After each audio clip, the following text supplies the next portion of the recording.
Not entirely. What the fuck did it... How did... We have an insect in the room. We have an insect. Infiltrator. How? How did he even get in here? I don't know why. I'm looking at the next wild card. God damn it. And I don't know why there's so many questions about shoes. You got a kink, bro? You kinking? What is the best pair of shoes you've ever owned, and why are they so good? I've no idea. I don't either. I have never... Like, I wear work shoes, Right. and then I don't wear work shoes. So I don't know. That was a botched question. Tennis shoes? I mean, my DeWalt shoes at work are really fucking nice. Like, I'm impressed by them. I have some Timberlands I wear at work that are steel toe. Okay. That I bought through the work Yeah, I bought place. mine through work, too. I have no fuck... I don't know. What's with you and shoes? I don't know. I think that's the last shoe What question. a weak-ass question, brah. We're getting kinky with the diamonds. King of Diamonds. What's the stupidest way you ever hurt yourself? I'm guessing this is great. So, fuck, how old was I? 11? 12? What year was that? Specifics, man. Specifics. Your spare parts. Fuck the Pacific. So, there was a windstorm. Knocked down some trees in this, like, swamp runoff. I lived in Stoughton, Wisconsin at the time. I think I was 12. A tree with, like, a Y shape slapped down into another tree. So it stopped probably 15 to 18 feet above the ground where they kissed. This was in this, like, swampy, runoffy area, you know, in the woods. Right. You know, there were proper trees, so it was woody. You know, in the right season, it's probably flooded and marshy. So I fucking climbed up to this 18-foot platform. Somebody put a piece of plywood up there for no goddamn reason. Who knows the reason? I didn't want to climb back down. For some reason in my head, this is how I'd like to I'd like to think that I was afeared of climbing back down, like I was going to slip. Right. So some dumb cunt of an idea decided to jump to the tree next to it and climb down the tree. That tree, as I said, I'm about like 18 feet off the ground. That tree, I want to say, was like maybe 6 inches around. So not beefy, but enough I'm going to fucking grab it. Right. You know, I'm going to get my arms around it. I'm not going to fall to my death. As long as I can jump the 5 feet. I then jump to the said tree, long story short. And then I'm stuck to this tree. Roughly 18 feet, 17 feet above the ground. More so like there's a branch 2.5 inches in my leg. So I don't realize why I'm stuck until I'm on the ground. Oh, wow. But then I don't realize, like, it's like when shock hits you, you don't realize how much you're in pain. So it's a total clusterfuck. You're talking probably a dime. Okay. Like if you took a dime and set it on your leg and then imagined it as a hole into your leg, touching the bone. Oh, wow. So, I mean, it missed every main muscle. So I didn't have deterrence of walking. Wow. I didn't have any issue in that aspect, except for something occurred to me. It was a very dry day. And I noticed my whole pant leg sticking to my leg. Like, it was starting to get sticky. Like, I thought it was just wet. Like, I stepped in a few puddles and all that shit. And I pull it up, and my whole leg is just, sorry to get kind of graphic, but completely drenched in blood. And that's when I realized I have a hole in my leg. I still have the scar. It's right here. Holy shit. And there's no hair. Hair won't grow there. And I remember after the fact, coming home, never telling my mom, getting yelled at because I didn't tell someone I had a hole in my leg. Jesus Christ. Just kind of like, I put Neosporin on it and a Band-Aid, like, that'll work. Wow. And it's just drenching through. Did you gargle salt water? That's probably why it didn't stop bleeding. I should have. But, I was like a half a mile from my house in the middle of the woods. I had to walk all the way back home. But that is probably... And I'll tell you this. Let's get a little grosser. I used to take a toothpick and gross my sisters out by shoving half the toothpick into my leg. Because there's still no feeling in that spot. Like, it's dead. That reminds me of and taking it's like a... hilarious. Like but a that's needle and putting it through stupidest. the top layer of your hand skin. Oh yeah, like I used to do it all the time. Like I sewed string in there. Yes. I had thread in my needle. That's what I was about to say. I sewed all my fingers together and then just went. I pulled them all apart. I actually made a J into my hand, and then I took the thread off the needle and left it there for a good 5 hours. Yeah. And when I pulled out that fucking that string, it was all gross. It was disgusting. It was nasty. With dirt and whatnot. Yeah. It was dirt and slimy, pussy. It's delicious. All right. Next one. Two of something? Spades? Two of spades?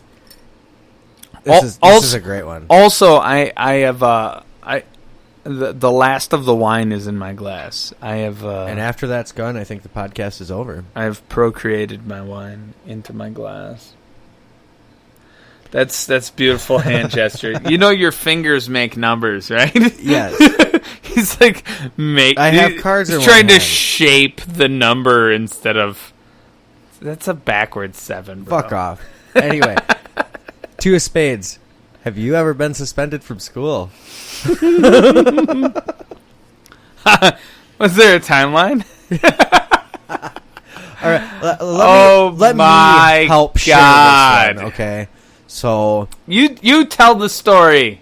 I can if you really He want will tell you the story. You just pick up where I missed things, okay? Okay. So you got suspended for, I think you slammed down a book. Okay, hold on. The teacher shoved me after yelling at me in the hallway, gave me a shove. I threw the book down and said, "Don't lay your hands on me." And then, go ahead. And then he got suspended, and he could only come back to school when his father or parent, my parent brought him back in. Yes, and your dad was gone. I lived with my. Let me put it. I lived in my dad's house at the time. I got booted from my mom's house. I'm not going to get into that story. No. Me and her know the story. There's no hard feelings anymore. It is beyond. She is probably listening. Hi, Brian's mom. I'm not sugarcoating anything either, but that's not the important part. The important part is I was living with my father, who then decided to do something dumb while drunk. I get suspended. He is now in jail. Go ahead. Okay. So he's in jail, and I get the police liaison officer coming up to me in school. Hey, where's your buddy Brian? You guys suspended him, and he can't come back until he has a parent, and his dad's in jail. So he's not coming back. It was the best. What was it? 2 weeks? 3 weeks? Yeah, it was a good 3 weeks. It was a long fucking time. Vacation. If you ask other people I went to school with, it was 3 months. Right. It was 10 days. Yeah. It wasn't that long, but it seemed like eternity for us. It felt like forever. But so when my dad comes back, which then they, like, what was it? The liaison officer, what was he? Officer Graves. OG, as we called him. Rest in peace. Rest in pieces. He... OG, original gangster. I think the words got passed down, just tell him to come back to school, because it was obvious it wasn't just going to happen. Right. I used the excuse, I was told not to come back until I had a parent to come with me. So that was their fault. I come back to school. My dad, with his God, I want to say the right thing. I feel like it was a shovelhead Harley, wearing his leathers, chaps, not assless. He had pants on underneath. So I'm called to the office prior to the meeting of my dad showing up. They're giving me bullshit. They're yelling at me. I'm in the wrong. You don't know. I'm like, he shoved me. You can't tell me I don't know. Oh, no, you're the student. You don't know. It's his word versus yours. My dad shows up. Got his fucking hair long to the middle back. Maybe upper middle back. Ponytail, like rubber bands, badass biker looking. They go, Lord B. Obviously, they didn't say that. Can you wait out here while we talk to your dad? I think that'd be awesome if the teacher started calling you Lord B. Hey, when I'm done, they will be. They would be. They go in, they talk to my dad. My dad comes out. They come out. They apologize to me. They say we're in the wrong. They did a lot of things the rest of the year to kiss my ass. I really feel like they realized they were about to get fucked if something, not like in a threatening way, but, words were... Something switched. Something happened where and I'm not just saying the teachers I knew. Every fucking teacher in that school knew my name, greeted me peacefully, never fucked with me. I had my health class in a book in the Commons, which was the cafeteria. I never got fucked with the teacher. I never had something stupidly thrown at me. I mean, any assignment given to me was instantly accepted if I handed it back to them. Not saying like prize point grades or anything. Right. I mean, they were solid points, solid grades and stuff, but like, how teachers were like, "Oh, I'm not going to accept it early. You have to hand it in when it was, when it's due. Tuesday, hand it in. I'm not going to take it now." No teacher ever said that shit again. It was, "Oh, you're done? I'll take it." Anyone else? "Oh, no, you have to hand it in on Thursday. It's due Thursday. Don't hand it in now. I'm not going to take it now. I'm not going to keep track of your homework." Bullshit. It was, "Oh, yeah, we got that, Lord B. No worries. Praise be with thee." It was, oh my God. Totally turn, like, I don't know. There was everybody knew my name. It was insane. Where everybody knows your name. Fucking cheers, man. It was crazy. Like, some of the people, like, I didn't even know some of these. "Hey, Brian, how you doing?" Who the fuck are you? Jinx, personal Jinx, you owe me a soda. All right. Maybe I'll get you one if I ever buy one again. That's such a good story. That was an interesting time in our lives, that's for sure. It was, it happens with a spoon. Yeah, ladle. Dreidel. I made you out of clay. Spade of eights. What one invention would you uninvent if you could? Oxygen. No? You would not uninvent oxygen. We'd all die. Religion. There you go. That is an invention. It's pretty solid. It's pretty solid invention.